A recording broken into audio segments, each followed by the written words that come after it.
cumprimento a todos mais uma vez com a paz do Senhor e Salvador Jesus Cristo. Estamos aqui para darmos continuidade com os nossos subsídios da nossa EBD, Escola Bíblica Dominical. A você daqui de Presidente Pitácio, região, você é o nosso convidado a estar presencialmente conosco em nossa sede da Assembleia de Deus, Ministério do Belém, na Rua Cuiabá 146, em frente da Caixa Econômica Federal. Todos os domingos, às 8h30 da manhã, você é o nosso convidado a estar ali presencialmente conosco. Essas aulas virtuais não substituem as aulas presenciais. Por isso, é importante que você seja um aluno assíduo de nossa EBD. Estivemos a lição passada, que foi a lição de número 10, que trabalhamos sobre a expansão da igreja. Todos nós sabemos, queridos, que Deus tinha um plano de fazer com que a salvação chegasse a todos, a outras pessoas. Deus tinha um plano que a salvação não se restringisse apenas aos judeus, mas sim que os gentios também alcançassem a mensagem do Evangelho, que já está até profetizado nos profetas, Isaías, sobre a salvação dos gentios. Então, esse sempre já foi um propósito de Deus. Haja vista, Deus a princípio para os judeus, você vai ver lá em João, capítulo 1, ele veio para o que era ser e os seus não receberam, mas sobrou espaço para nós agora. Mas a todos quanto receberam, deu-lhe poder de serem chamados filhos de Deus, aos que crerem no seu nome. Então aqui existe uma condição para crer. Assim como os judeus deveriam crer no Senhor Jesus, os gentios também devem crer no Senhor Jesus para a salvação. É isso que o apóstolo Paulo diz, Romanos 1,16. Porque não me envergonho do Evangelho, do Evangelho de Cristo, pois é o poder de Deus para a salvação de todo aquele que nele crê. Aí ele diz, primeiramente judeu e também do grego. Então, é importante nós entendermos aí.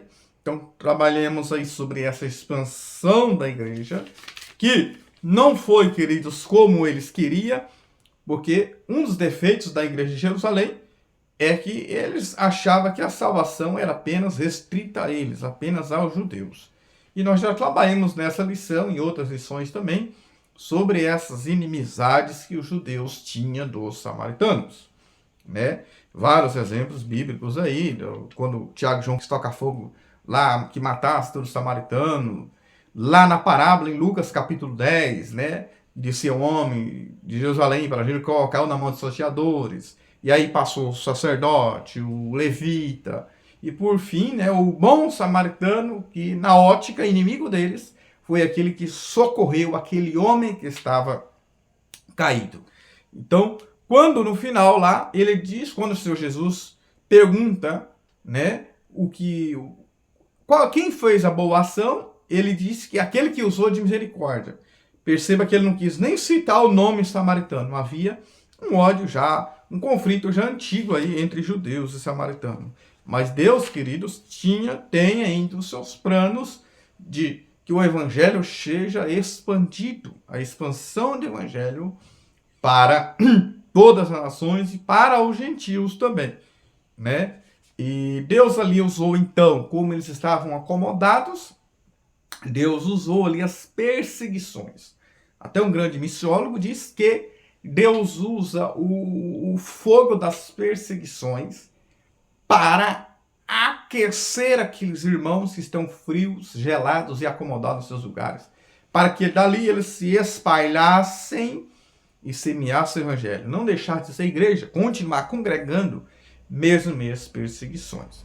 E o propósito é fazer que essa igreja crescesse. E já há uma promessa na Bíblia, desde o Gênesis, capítulo 1, 28, sobre crescer e multiplicar, e encher a terra. Então, essa promessa do Senhor já vem de muitos anos. Nós vemos lá em Gênesis 9:1 retificar, ratificada novamente. Gênesis capítulo 12, quando Deus faz uma promessa a Abraão, não foi somente a Abraão, mas sim a todas as nações. Marcos 16:15, ide pregar o evangelho a toda criatura. Perceba que não fala ide pregar aos filhos, mas a criatura. Criatura foi criado por Deus, mas não é filho de Deus. Para ser filho de Deus, ele tem que aceitar o Pai, ele tem que nascer de novo. Ele tem que aceitar Cristo Jesus como Senhor e Salvador da sua alma. Então houve-se esse crescimento, é como que uma mola propulsora, né, fizesse essas perseguições, empurrasse ali esses irmãos para fora, usando ali Saulo, né, usando ali, no princípio ali as autoridades também perseguiram, né, e depois usou Saulo como ali um perseguidor da igreja. Depois da morte de Estevão, o primeiro martírio, veja que houve uma avalanche, a igreja cresceu. Porque o propósito do Senhor é fazer com que a igreja cresça, não que a igreja incha, mas que a igreja cresce. Mas um crescimento sadio. E esse crescimento, ele se deu por 3 viés. Esse crescimento se deu por meio do crescimento numérico.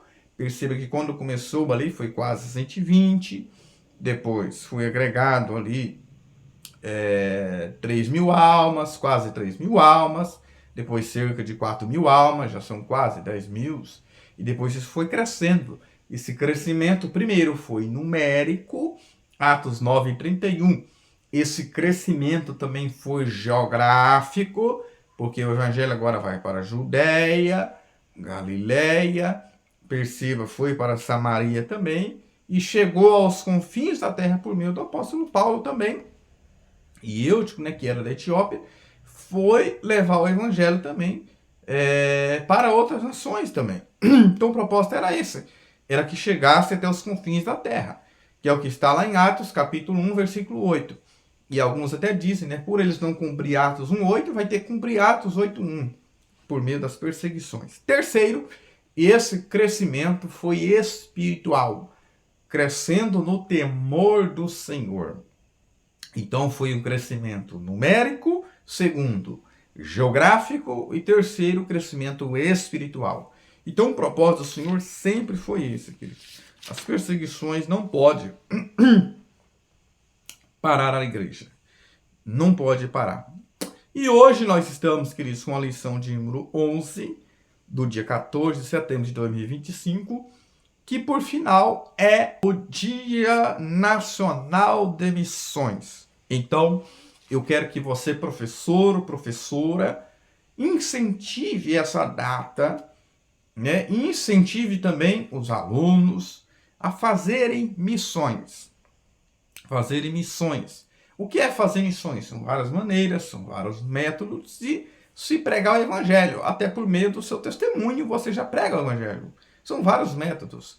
E pesquisas feitas, queridos, têm chegado ao número de que a maioria das pessoas que vão à igreja, que procuram uma religião ou o cristianismo, é por meio do testemunho das pessoas.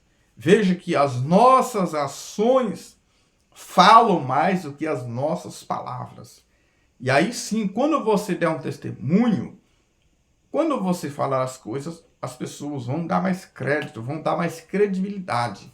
Mas se você for pregar o evangelho falando palavrão, falando mal do seu pastor, falando mal da sua igreja, falando mal do seu trabalho, reclamando da sua comida, das pessoas que estão lá, você nunca vai conseguir ganhar uma alma, porque você não é um adorador, você é um reclamador. Então, pregue aonde você for, pregue no ônibus, pregue na sua casa, ensine para o seu... Recentemente vi uma irmã da nossa igreja ensinando ali a criança a leitura da Bíblia. Procure ganhar a sua casa, ganhar a sua família primeiro, para você ganhar outras pessoas lá fora. Seja um missionário dentro da sua casa. Pregue para os seus amigos, pregue para os inimigos também, pregue para as pessoas. E pregue lá na escola, pregue na faculdade, convide um amiguinho, convide a amiguinha, né, para estar na casa do Senhor. Aqueles que estão também afastados, porque o índice de pessoas afastadas são muitos. Então, professor, não se esqueça dessa data, incentive, faz o evangelismo, vai nas ruas, pega o contato daquela pessoa que faz tempo que você não viu, ligue para ela e mostra que ela é importante, né? Esse acolhimento, que isso é muito importante. Onde nós estamos na igreja, né, dirigindo, pastoreando, uma senhorinha foi e ela achou bem recebida ali, e ela disse, não, eu vou congregar aqui, porque aqui eu fui bem recebido, em alguns lugares eu não fui nem apresentada, e ela se sentiu acolhida, e se sentiu agradável, se sentiu útil. Então, isso é muito importante, a pessoa, o mundo já nos dá um pontapé, queridos, aí chega na igreja, as pessoas não acolhem. Então, não estou falando do evangelho da inclusão, tem que incluir todo tipo de pessoa, não é isso. Não é o evangelho inclusivista, né? Porque o evangelho ele inclui, mas também exclui. Porque o mesmo Jesus que fala vinde a mim, é o mesmo que fala apartai de mim. É inclusão e exclusão.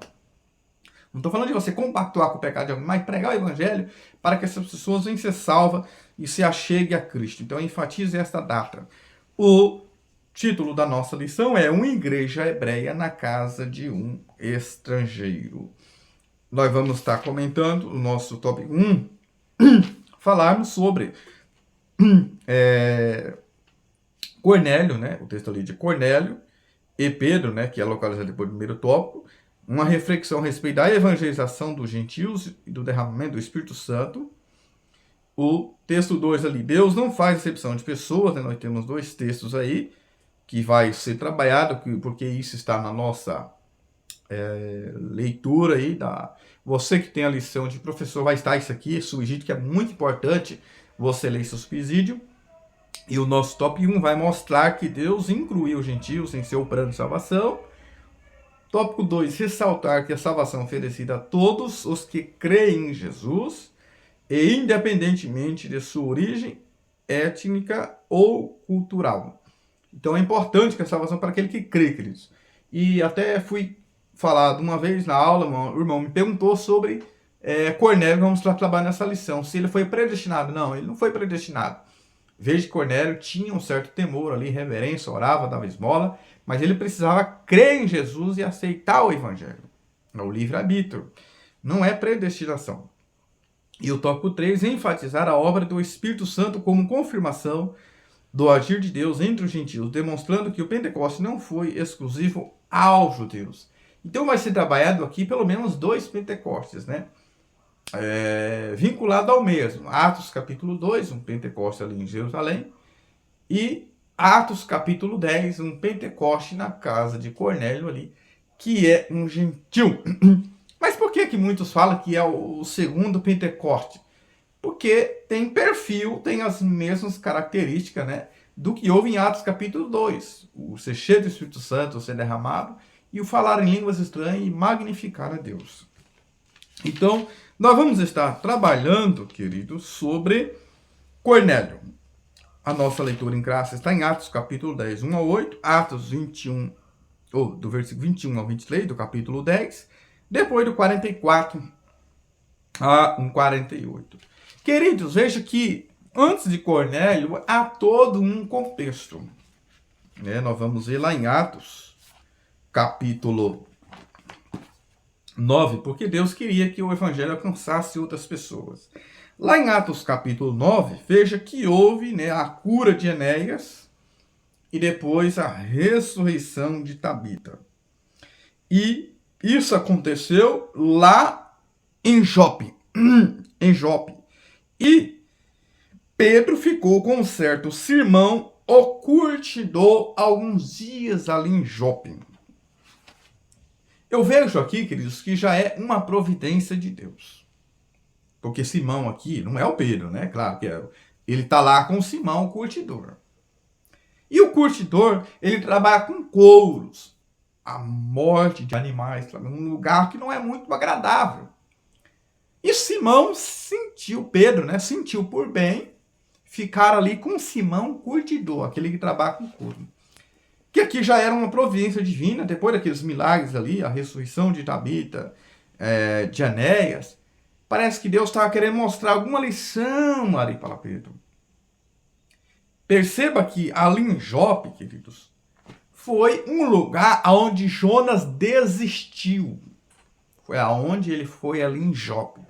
Porque Deus tinha mandado ele pregar a Nínive, ao povo gentios também, assim como Pedro foi chamado para pregar para os gentios. Jonas, do contrário, ele desceu a Jope e ele desistiu. os irmãos sabem a história. E para onde ele ia a Nínive, que ele é 800 km. Para onde ele fugiu? Para Tarsis são quase 3.000 km. Aqui nós aprendemos que o rebelde ele vai ter que caminhar um pouco mais longe. Né? Vai ter que caminhar um pouco mais longe. Aumentou, né? Aumentou o caminho dele caminhar por causa da sua desobediência. Mas ali em Jope, Jonas desistiu, né? Jope ali fica a uns 60 km de Jerusalém, uns 80 km de Cesareia. E perceba que quando Pedro ficou ali, foi um propósito de Deus, porque ali ele foi quebrando todos os seus preconceitos sobre animais. Deus foi trabalhando nele ali e moldando ele também. Mas ali Deus mostrou uma visão a Cornélio. Resumindo aqui já a lição, já vamos entrar. Deus mostrou uma visão ali a Cornélio. E o que me chama a atenção é que até ele viu um anjo do Senhor também. Lá em Atos capítulo 10, nos mostra isso. Na hora nona ele viu claramente uma visão, um anjo de Deus que se dirigia a Cornélio. Ou seja, o Senhor mostrou ali uma visão. Perceba que Cornélio havia pegado um soldado e 2 pessoas com ele ali. E Pedro levou com ele 6 pessoas quando ele foi à casa de Cornélio. E perceba que Deus também mostrou a Pedro uma visão sobre animais ali, de quadrúpedes e tal. E isso se repetiu por 3 vezes. E aí Pedro, né? Não, Senhor, de modo nenhum, não como coisa imunda. E o 6º se recolheu ao céu. E aí Pedro, quando entendeu esse propósito, ele foi à casa de Cornélio. E ali Cornélio diz que estava ali todos ansiosos para que ouvir o que da parte de Deus é enviado por Pedro. Ou seja, a mensagem. O que isso me chamou a atenção, queridos? Isso me chamou muito a atenção. Isso me chamou muita atenção. Sabe por quê? Porque sempre quando Deus mostra uma visão, ele tem uma missão. Quer ver só o seguinte? Lá em Atos capítulo 18, versículo 9, o Senhor disse a Paulo em visão: não temas, fale e não se cales. Perceba que a visão vem acompanhada de uma missão. Isaías capítulo 5, olha o Isaías antes, o Isaías após, no capítulo 6, recebe ali uma visão no capítulo 6, ele, daquela glória do Senhor. E perceba que ele vai dizer agora, quando o Senhor fala, quem enviarei? Fala, eis-me aqui, Senhor, envia-me. Veja, quando Deus mostra uma visão ao profeta Isaías, ele vai dar uma missão ao profeta Isaías. Atos dos Apóstolos também, lá no seu capítulo 16, versículo 9, né, diz que se apresentava a um varão, né, o apóstolo teve ali, em Atos capítulo 16, versículo 9, ali a visão de Paulo em Troas.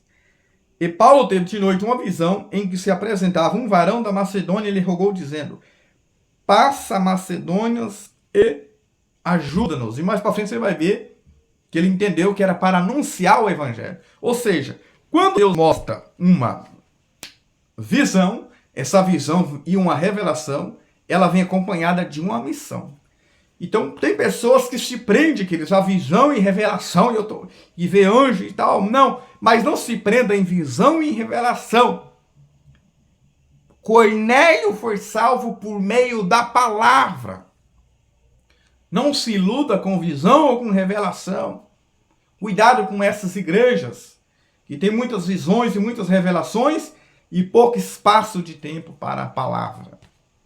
Então, Deus tinha um plano de o evangelho ser levado aos gentios. Deus mostra ali uma visão e também não dá direcionamento ao anjo pregar, mas sim a Pedro, porque não foi os anjos comissionados para pregar, que não vamos em toda essa lição. Então, toda visão, ela vem acompanhada de uma missão. Então, veja a palavra-chave, aceitação, né? Nós vemos aí da revelação de Deus aos gentios. Perceba aí, ponto 1, essa visão de Cornélio.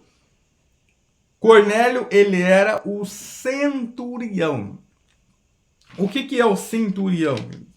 Centurião é um comandante de 100 pessoas, provavelmente da corte italiana, um gentil. Ele era uma pessoa muito respeitada. Ele era uma pessoa que tinha caráter, uma pessoa ilibada, uma pessoa que era piedosa e temente a Deus. E dava esmola, ajudava os pobres. E aqui existem algumas igrejas que acham, algumas religiões que acham que a salvação é por as suas esmolas, suas ofertas, as suas caridades, como os espíritas, ou alguns católicos.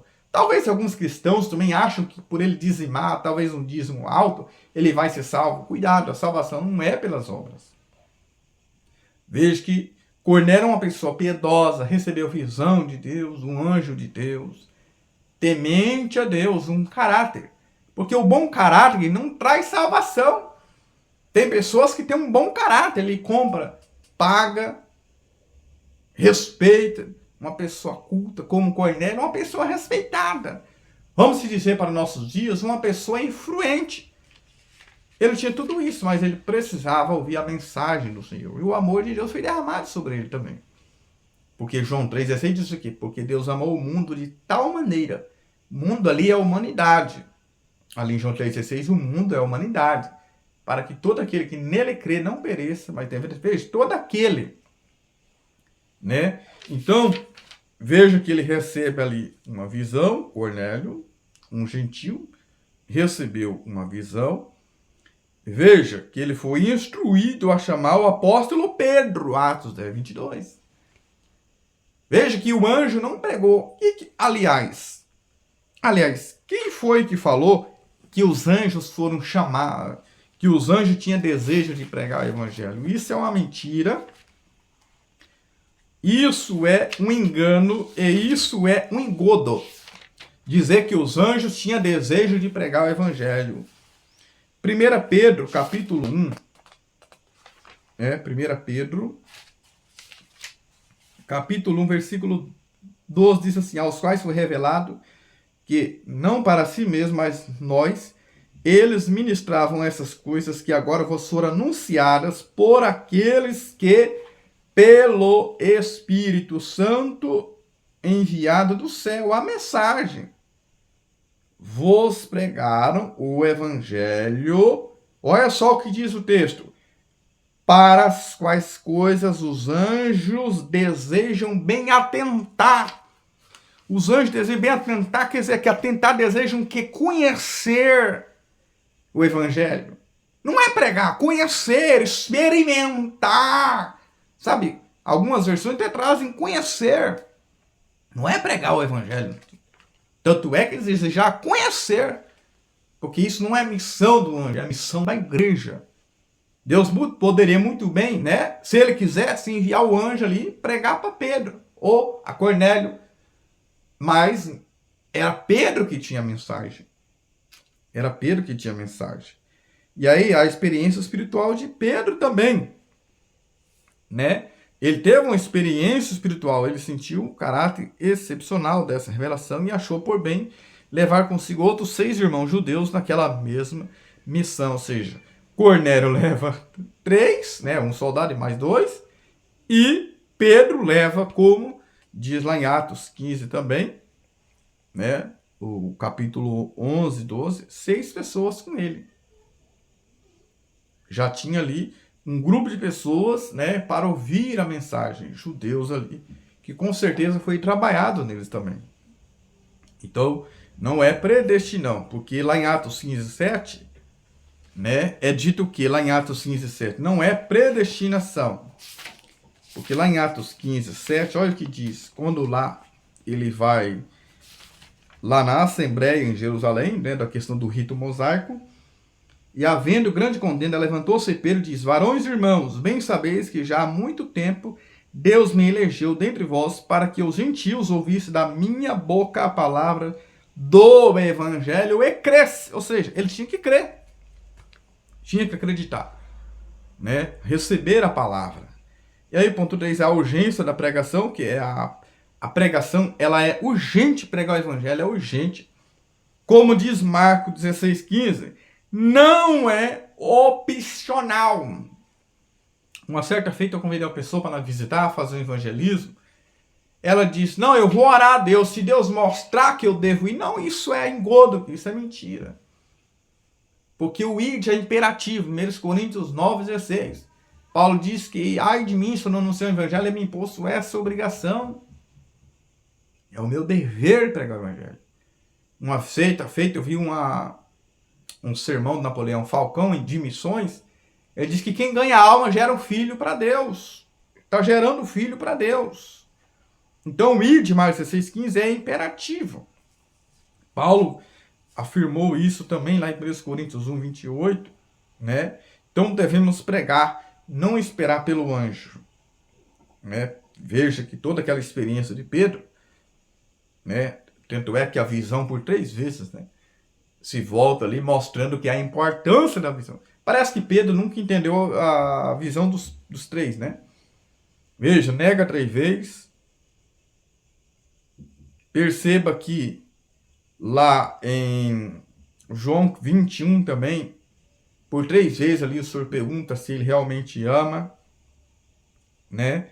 A negação, lá em Lucas 9,33, ele queria fazer 3 tendas. Então parece que Pedro nunca entendeu o mistério dos 3. Preso, né, uns 3 vezes. Então Pedro nunca entendeu o mistério dos 3. E nós vamos ver que os judeus sempre eles foram exclusivistas. Não é fácil. Eles não aceitavam porque eles veio da lei de Moisés, a lei judaica, tinha uns costumes diferentes, alimentação diferente. Então muitos deles queriam que os gentios se circuncidassem. Ou seja, se transformasse o proselitismo, né? Circuncidasse ali, para entrar dentro do sistema. E aí vem o apóstolo Paulo, né, até ensinar na igreja das Galáxias, que não há essa necessidade, a circuncisão está no interior, é uma vida no espírito, fala de um novo nascimento. Não precisa a circuncisão, fazer ritos, né, se judaizar para poder ser um cristão. Mas os judeus sempre foram exclusivistas, mas Deus tinha um plano de salvar também os gentios, né, que é o nosso tópico 2, a salvação dos gentios, pregação aos gentios.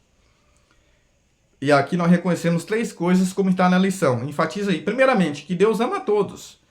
Ele reconhece que Deus não faz acepção de pessoas. Ponto 2, segunda lição, que Deus quer salvar a todos. É o que está lá em Tito, né, do capítulo 2, do 11 ao 15 ali. Deus quer que todos se salvem e venham ao conhecimento da verdade. E em terceiro lugar, Atos 10:36, que Cristo é o Senhor de todos.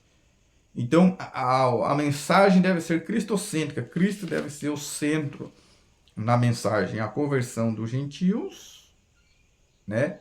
Eles tinham que crer para receber essa salvação. Perceba que Pedro fala sobre Cristo e esse crucificado, ou seja, a mensagem da cruz. E aí, quando ele se arrepende, abre a porta da fé para os gentios por meio do arrependimento, ou seja, de uma mudança de vida, de uma transformação. E aí vemos que o Espírito Santo é derramado sobre os gentios, né? O Espírito prometido foi prometido lá em Joel, capítulo 2, 835 a 750 a.C., o profeta Joel já profetizou e Pedro reproduz até o que ele profetizou lá no Pentecoste, né? E aí, ponto 2, o Espírito foi recebido, ou seja, receberam o Espírito Santo, foi derramado sobre eles, e ouviram falar línguas e magnificar a Deus. Um Pentecoste, ponto 3, visto e ouvido, ou seja, eles testemunharam daquilo que eles vivenciaram. Eles vivenciaram e foi visto e ouvido, foi testemunhado. Foi testemunhado e vivenciado por eles. Porque em 3 textos em Atos dos Apóstolos, nós vemos o Espírito Santo, ele se enchendo de espanto e começando a falar em novas línguas. Atos 2:4, Atos 10:44, 48, Atos 2:4 em Jerusalém, Atos 10:44, 48 na casa de Cornélio, um gentil, Atos 19:6 lá em Éfeso, Quando Paulo vai ali, veja que vem línguas estranhas, após ser cheios de Espírito, e profetizaram. Receberam até um dom a mais, a profecia. Então, queridos, não podemos ter acepção de pessoas. Infelizmente, no mundo, o mundo nos odeia, o mundo tem ódio. A acepção de pessoas. Recentemente vimos uma fala horrível de um presidente da República, o nosso presidente, de que o negro sem dente não pode nos representar em outros países exterior. O mundo tem acepção de pessoas, porque o mundo é mau, as pessoas têm ódio. Até na Segunda Guerra Mundial, Hitler, no Holocausto, aquele antissemitismo, racista, morreu aproximadamente 60 milhões. Só judeus, 6 milhões morreram por causa do seu racismo, ter acepção de pessoas. Sabe por que é diferente? Fala diferente. Porque é de outra cor. Cuidado. Isso é um pecado. Talvez não é um pecado, mas é um pecado. Não deixa de ser pecado. Porque Deus não faz acepção de pessoas para salvar. Agora, para usar cada um, Deus vai usar de uma maneira. Deus vai usar de uma maneira. Deus vai usar de um jeito. Porque Gálatas 3:28, nisso não há judeu nem grego, nem servo nem livre. Porque todos sois um em Cristo Jesus. Então foi uma igreja hebreia na casa de um estrangeiro, ou seja, um gentil.